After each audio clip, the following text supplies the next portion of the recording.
திருப்பதியில் பக்தர்கள் நீண்ட நேரம் காத்திருப்பதை தவிர்க்க முயற்சிகள் மேற்கொள்ளப்படும் என தேவஸ்தான போர்டின் புதிய அறங்காவலரான நியமிக்கப்பட்டுள்ள SRMU தொழிற்சங்க தலைவர் கண்ணையா தெரிவித்துள்ளார்.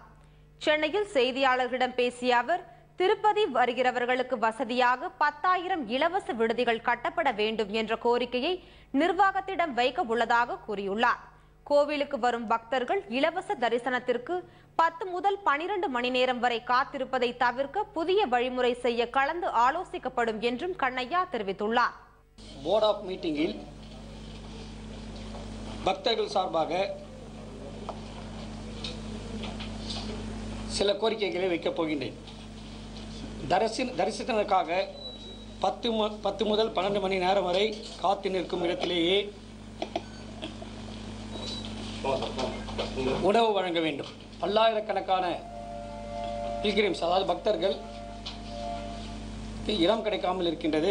ஆகையால் முதல் கட்டமாக 10,000 இலவச விடுதிகள் கட்ட வேண்டும் என்ற கோரிக்கையை வைக்கப் போகிறோம்.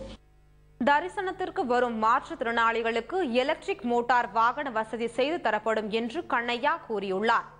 பக்தர்களை கோவில் ஊழியர்கள் பிடித்து தள்ளாமல் நிதானமாக தரிசனம் செய்வது பற்றியும் விவாதிக்கப்படும் என்றும் அவர் தெரிவித்துள்ளார்.